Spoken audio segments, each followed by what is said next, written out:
Hola Tallericola, yo soy Israel Pintor, coach literario y profesor del taller de escritura creativa. Hoy es Nochebuena y mañana Navidad.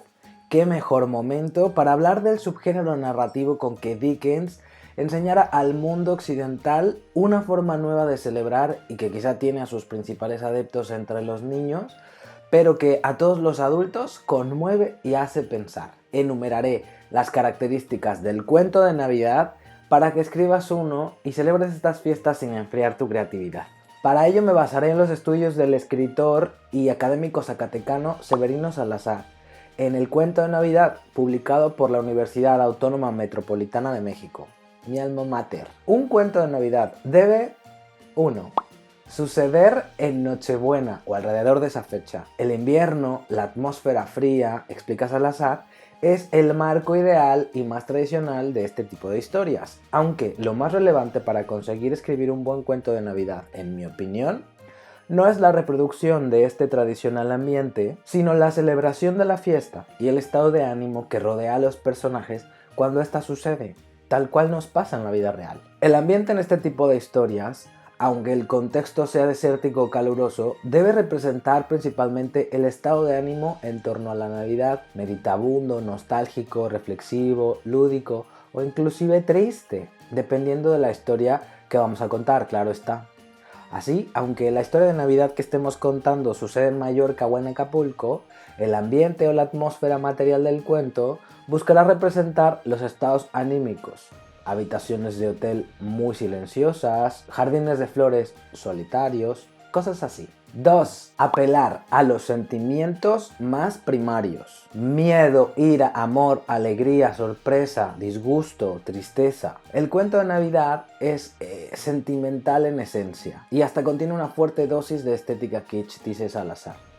Las emociones son definidas por la neurociencia como respuestas de nivel básico ante estímulos externos que producen reacciones bioquímicas en el cuerpo, alterando el estado físico y dando pie a la producción de sentimientos, que por otro lado son asociaciones mentales y reacciones ante las emociones y las experiencias personales. La intensidad de las emociones varía en función del estado de ánimo del sujeto, de su estado físico, de la personalidad y especialmente del tipo de estímulo al que se ha sometido. En un cuento de Navidad, los hechos que componen la historia deben apelar siempre a los sentimientos del lector, a través de las emociones que producen los actos del protagonista. Conviene crear estímulos que lleven al lector a emocionarse y producir sentimientos, pues son estos la esencia del subgénero y es a través de estos que el lector alcanzará el sentido de la historia, permitiéndole experimentar con la misma intensidad que lo hace el protagonista. Lo que nos lleva al punto 3. Tener una epifanía. Las historias sin una experiencia trascendente no pueden preciarse de ser, según Salazar, un verdadero cuento de Navidad. La revelación que nos descubre una faceta positiva de la grandeza humana, de lo que la nobleza humana es capaz a través de la experiencia del personaje protagonista de la historia, da acceso al lector al sentido último del relato, al mensaje que ésta pretende transmitir. Este rasgo es una constante en todo cuento de Navidad que se respete, asegura Salazar, y es el rasgo más importante del subgénero. El personaje se halla al borde de una situación límite en un sentido existencial, pero lo que en principio parece que será una tragedia termina bien. Así, la experiencia trascendental del protagonista lleva al lector a vivir también, a través de la interpretación y la empatía, la misma epifanía. Es decir, los cuentos de Navidad son tragicómicos. Ebenezer Scrooge, el personaje más célebre de Dickens y el prototipo de personaje para las historias de Navidad, es como una gárgola extraída de cualquier catedral gótica, un personaje grotesco y excesivamente apasionado por su dinero y su soledad, incapaz de mantener una relación humana cordial. Este experimenta una epifanía cuando el espíritu de la Navidad le cambia el carácter y accede a compartir la fiesta con sus parientes y conocidos. 4. Construirse como una pericia elaborada. En un sentido aristotélico de la expresión, la aventura que el personaje emprende debe ser retorcida, artificiosa. En el cuento El Pino de Andersen, Un pequeño pino se enfrenta al devenir del tiempo a través de sus añoranzas de madurez, mientras la vida pasa y le lleva a intercambiar impresiones con algunos pájaros, a sorprenderse con los destinos de otros pinos como él, a ser cortado cuando ya es un árbol hermoso y llevado a una casa donde le adornan y a los niños les cuentan historias. Casa en la que luego le almacenan dentro de un cuarto oscuro y consigue una audiencia de ratones que quieren escuchar sus aventuras mientras conserva una estrella dorada en la copa, y hasta que los ratones se aburren de su monotonía, pues con el tiempo el pino se estanca en la añoranza de los tiempos en los que disfrutaba de la luz del sol al aire libre.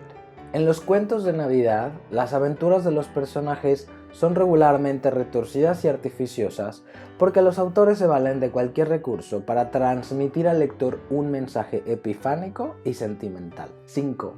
Afectarse por la Navidad más allá de que ésta sea un ambiente. La Navidad debe ser un catalizador de emociones y acciones. Determina la psicología de los personajes, así como la trama y la revelación final del relato, que puede tener un carácter espiritual o no. La Navidad en estos cuentos no debe limitarse a ser contextual. No debe ser solo la escenografía del drama que vas a construir. Tiene que ser un motor más que impulse la acción y la condicione.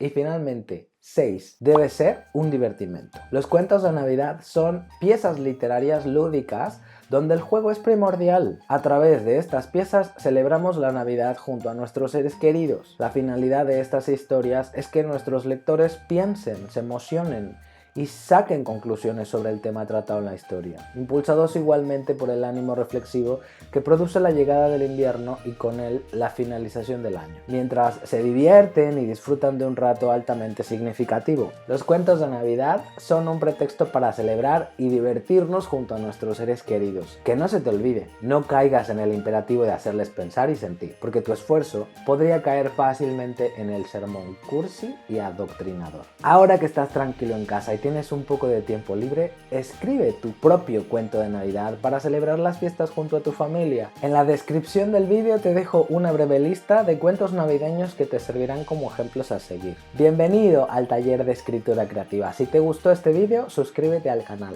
Déjame un comentario, dale me gusta y compártelo.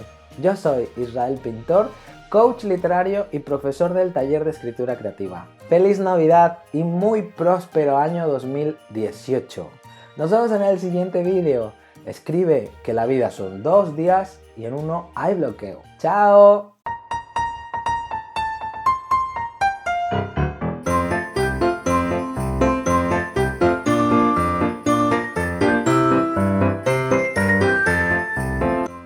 ¡Ay, madre!